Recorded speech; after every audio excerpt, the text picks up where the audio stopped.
My name is Helle Frisak Sem, and I want to talk to you about malleable tasks and adaptive case management. I want to talk about this in a particular context, namely the system MATS of the Norwegian Food Safety Authority. The Norwegian Food Safety Authority won the gold medal for public sector in the Global Award for Excellence in ACM last year. I want to start off by telling you a bit about the business context of the system and go through some of the major features of it before I give you a live demo, and then say a few words about adaptivity and how to achieve it at the end. This is Norway, 5 million inhabitants, but it's a very long and thin country. It's 2,600 kilometers long, which is about the same distance as from New York to Denver, Colorado, or from San Francisco to Houston, Texas. The aim of the Norwegian Food Safety Authority is to ensure the safety of food and drinking water, plant and animal health, and animal welfare in Norway. They have offices all over Norway and report to 3 governmental ministries. They have about 1,300 employees, most of which are knowledge workers, veterinarians, biologists, engineers, and other professionals that use this system in their daily work. They have the responsibility of, for 8 main acts and thousands of detailed rules and regulations, both national and EU harmonized. They perform control activities in Norway, do inspections, audits, and sampling and document control. And the objects that are subjected to their control we call control objects. And they are farms, fisheries, food industry and retail, and restaurants.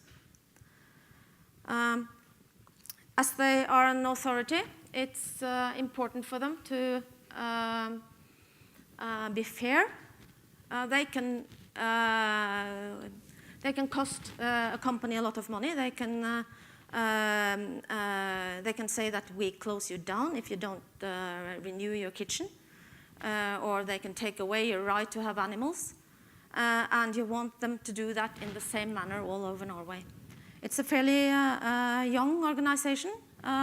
It was established in 2004 as a merger between 4 state authorities and all the municipal, 89 of them, I think, food authorities.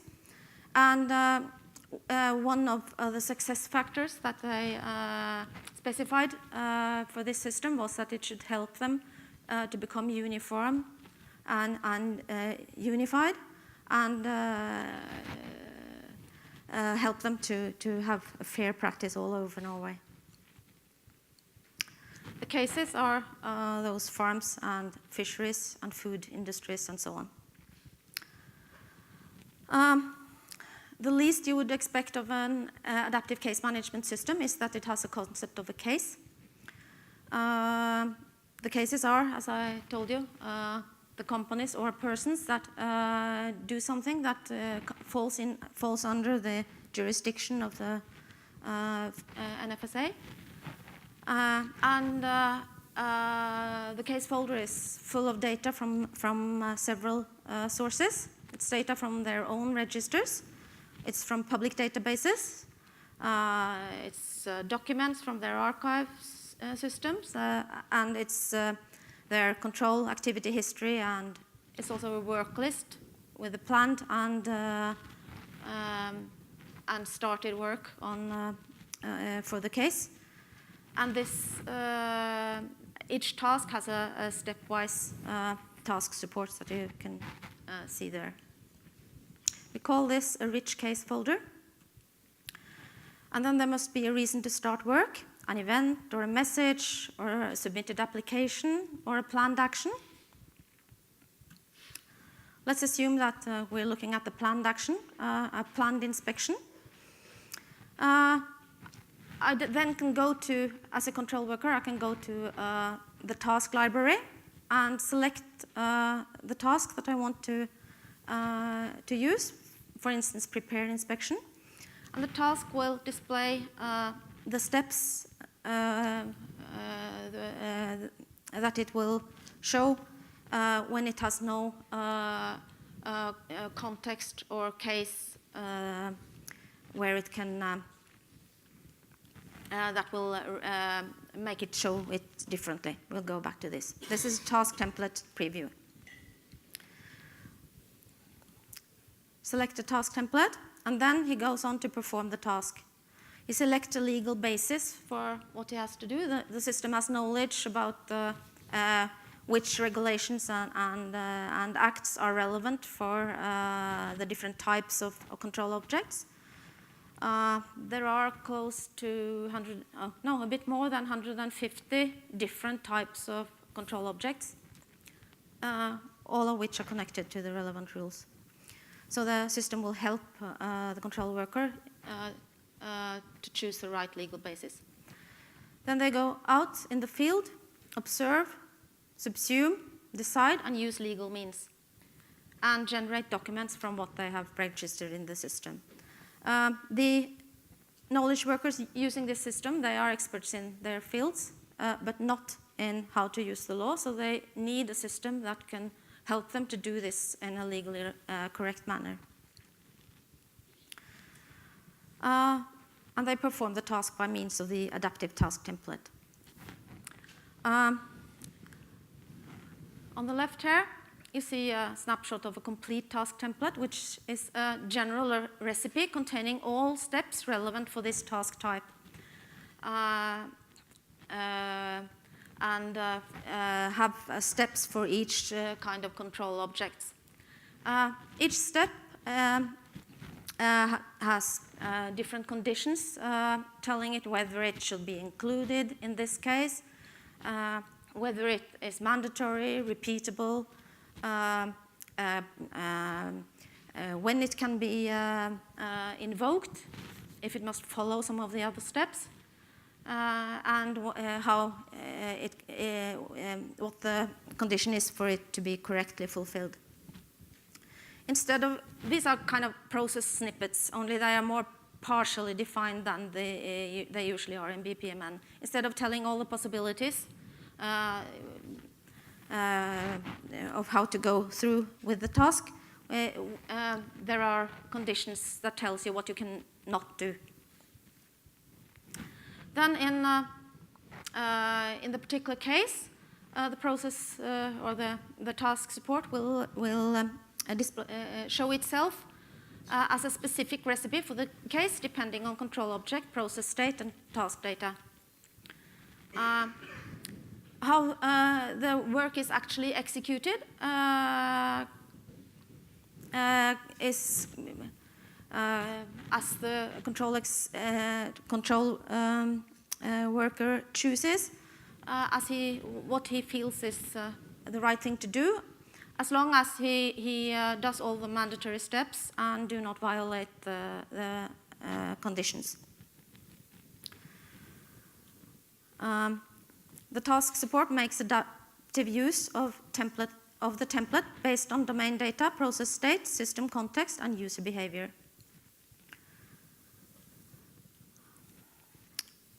And it involves, of course, relevant data, relevant steps, relevant functionality. When you execute a step, the functionality comes to you, and the relevant legal basis and adherence to the Public Administrations Act. Further flow from task to task emerges from context and domain data, user actions and choices, system events, and task template definitions. The ability to create another task being just another functionality that the system may invoke. Each step contributes to the case folder. so that we have data maintained in a rich and uniform domain model, giving basis for NFSA's overall planning and governance.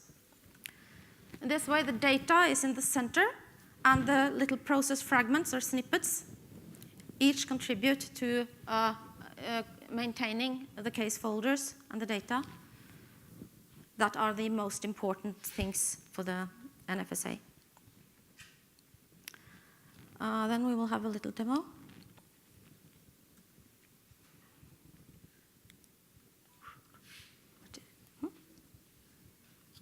Okay.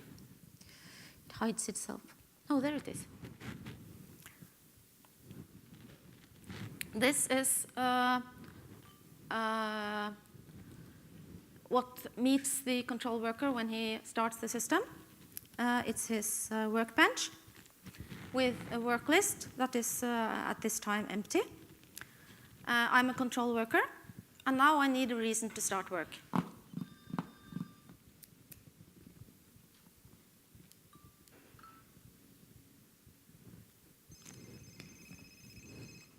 Do you hear it? Okay, yeah.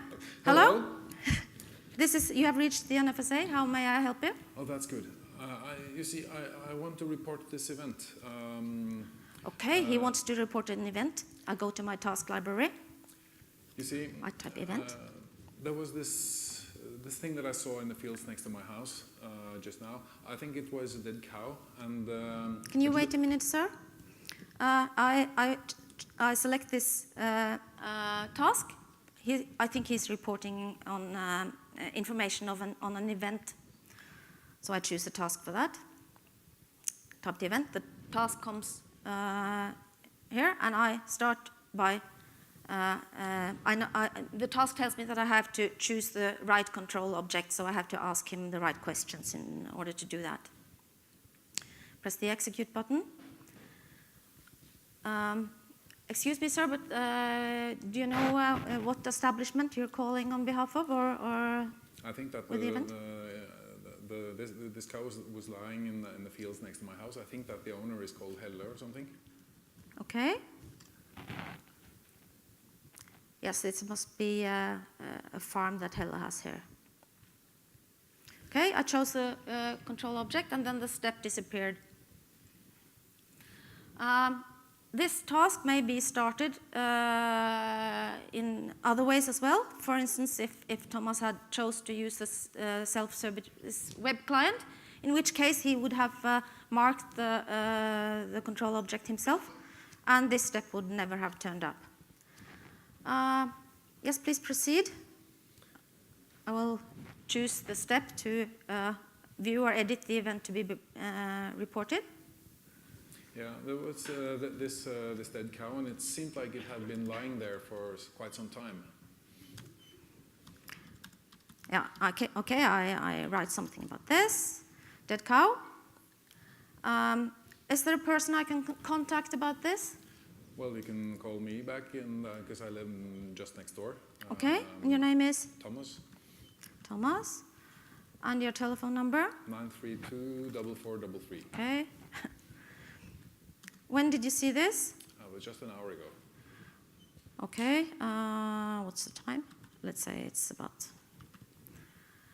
And it was a dead cow. That was some other discovery in this. Okay, thank you, sir. Then I have the information that I need at the time being. That's good. Hope you fix it. Bye. Revive the cow. Note that there is a little box down here where I can tick off whether the event must be logged as an incident. I do not tick it, I just say OK. And the step is marked as fulfilled.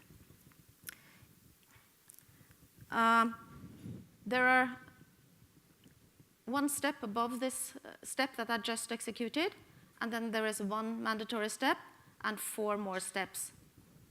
If I go in and tick this field instead, say that the event must be logged as an incident,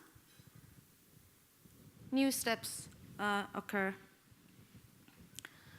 And then brings me the functionality to choose an incident log and log the event. This task support has 3 ways to get out of it or to finish it. I may choose to go for an inspection. I can make a new task for case proceedings and finish, or I can finish the task just not going further with it. But I can also choose to use the task library to create a new task. Say I want to go for an inspection to see for it myself, and I choose the prepare inspection task, and so on and so forth.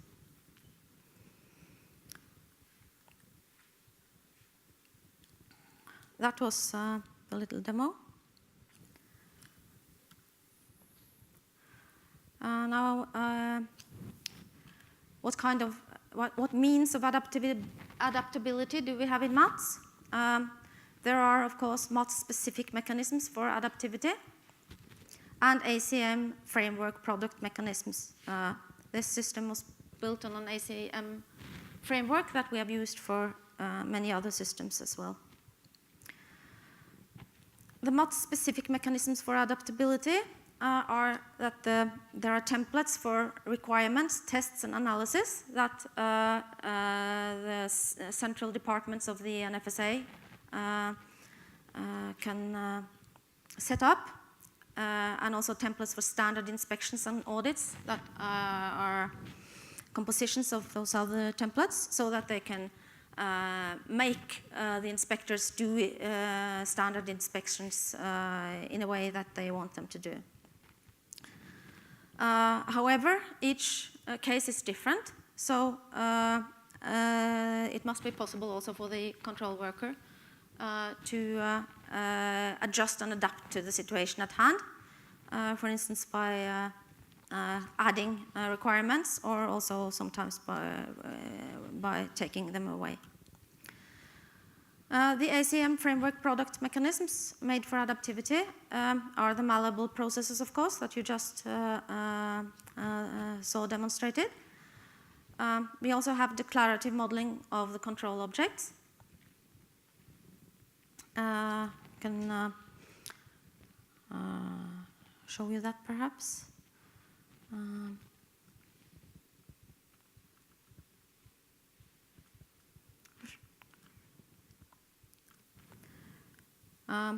There was this step that we, on the top, showed details for a control object. If you wanted to see more of the details, we could go in and inspect how the control objects look like. This company has 2 control objects. This should have rescaled themselves. One for primary production of plants, food and feed, and some data here and some file cards here. The other one, Helle's Cafe, has other types of data here and other file cards.